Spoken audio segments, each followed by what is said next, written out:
নিশ্চয়ই নামাজ অশ্লীল খারাপ কাজটাকে বিরত রাখে। কথা বলেন ঠিক না ঠিক? ইন্নাস সালাতা তানহা আনিল ফাহশাই ওয়াল মুনকার। আল্লাহু আকবার। আমার ভাইরা, নামাজ অশ্লীল গৃহীত কাজটাকে একটি উদাহরণ দিলে আপনারা বুঝতে পারবেন। আমার মায়েরা, কিতাবের ঘটনা, এক যুবকের চোখের মধ্যে এক ইমামের স্ত্রী পড়ে গিয়েছে। ওই যুবক ওই নারীকে 4টি প্রশ্ন করেছে।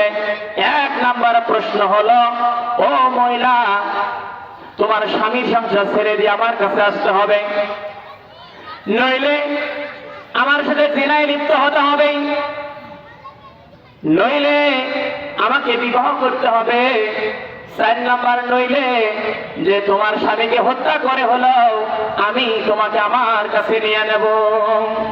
আমার মায়েরা, নামাজ কিভাবে মানুষকে হেফাজত করে, একটা বারের জন্য গভীর কান লাগান মায়েরা। এই যুবক 4টি প্রশ্ন করেছে। এক পর্যায়ে যুবক প্রশ্ন করে চলে গিয়েছে। মহিলা ঘরের ভিতরে দরজা বন্ধ করে এবারে অঝরনা কান্নাকাটি করতেছে। ওই মহিলার স্বামী হুজুর মসজিদের মধ্যে নামাজ আদায় করতে গিয়েছে। ইশার নামাজ পড়ার পরে তাফসীর গ্রন্থকার বলেন যে নামাজ শেষ করার পরে বাড়িতে যখন ফিরলেন, ফেরার পরে দেখে যে বিবি অঝরনায় কাঁদতেছে। স্বামী জিজ্ঞাসা করেছে, বিবি রে কি হয়েছে তোমার, বলো না বলো। স্ত্রী বলতেছে, স্বামী গো, তুমি নামাজে চলে গিয়েছ।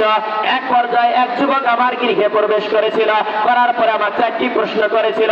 1 নম্বর যুবকের প্রশ্ন, 1 নম্বরে আমার সঙ্গে জিনায় লিপ্ত হতে হবে, 2 নম্বরে আমাকে বিবাহ করতে হবে, 3 নম্বরে তোমার স্বামীর সংসার ছেড়ে দিয়ে আমার কাছে আসতে হবে, 4র্থ নম্বরে তোমার স্বামীকে হত্যা করে হলো আমি তোমাকে আমার কাছে আপন করে নেব।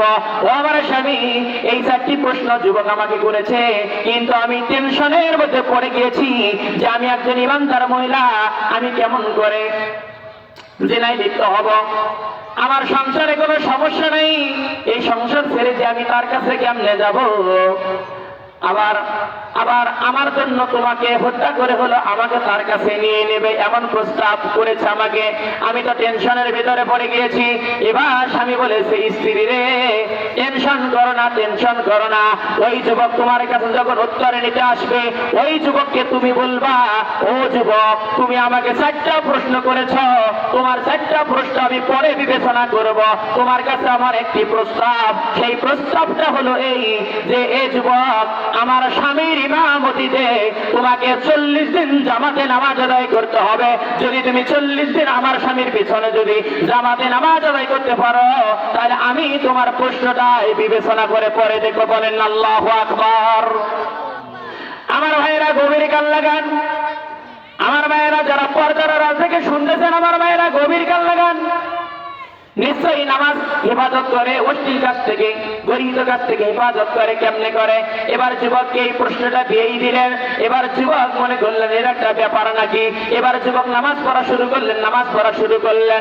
এক পর্যায়ে আমার ভাইয়েরা ইমামের পিছনে নামাজ আদায় করা শুরু করলেন। 1 দিন, 2 দিন, 3 দিন, 10 দিন, 20 দিন, 30 দিন, 35 দিন, 39 দিনকার দিন।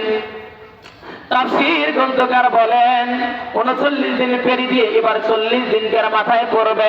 এমত অবস্থায় যুবক আর মসজিদ থেকে বাড়ায় না, ইমাম হুজুর আর জুম্মা থেকে মসজিদ থেকে বাড়ায় না। এক পর্যায়ে আমার ভাইয়েরা যুবকটি ওঠে না, ইমাম সাহেব ওঠে না। এবার 2 জনে টেনশনের মধ্যে পড়ে গিয়েছে। এবার ইমাম হুজুর টেনশনের মধ্যে পড়ে গিয়েছে। আজকে 40 দিনের মাথার মধ্যে যদি ফলাফল যদি না হয়ে যায়, তাহলে আমার বিবির জন্য কি হয়ে যাবে। এবার যুবকটিও টেনশন করতেছে যে আমি কেমন খারাপ প্রশ্ন আমি করেছি এই ইমামের স্ত্রীকে। এক পর্যায়ে আমার ভাইয়েরা ওই যুবকটি ইমাম হুজুরের কাছে চলে গেলেন। যাওয়ার পরে এক পর্যায়ে চোখের পানি ছেড়ে দিয়ে ইমামের হাত ধরে বললেন, ও হুজুর, আপনি মনে কিছু নেবেন না, আজ থেকে নিয়ে 39 দিন আগে আমি আপনার বিবির গৃহের মধ্যে প্রবেশ করেছিলাম। আমি তাকে 4টি প্রশ্ন এমন নিকৃষ্ট এমন খারাপ প্রশ্ন করেছিলাম। হুজুর, আমি আপনার কাছেও ক্ষমা চাচ্ছি, আমি আল্লাহর কাছেও ক্ষমা চাচ্ছি। আপনি আপনার বিবিরে বলেন, আপনার বিবি যেন আমাকে এই 4টা প্রশ্ন থেকে যেন কিয়ামতের দিন আল্লাহর দরবারে যেন আমাকে আসামির কাঠগড়ায় দাঁড়ানো করে। জোরে বলেন আল্লাহু আকবার।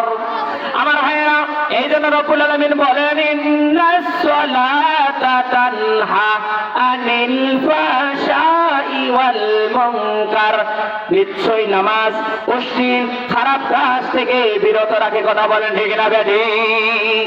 আমার ভাইরা, শুধুমাত্র তাই নয়, যে ব্যক্তি নামাজ আদায় করবে সেই ব্যক্তি চুরি করতে পারে না। কথা বলেন ঠিক না বেঠিক? যে ব্যক্তি নামাজ আদায় করবে ওই ব্যক্তি কখনো ডাকাতি করতে পারে না। যে ব্যক্তি নামাজ আদায় করবে ওই ব্যক্তি কখনো বিধবার টাকা খাইতে পারে না।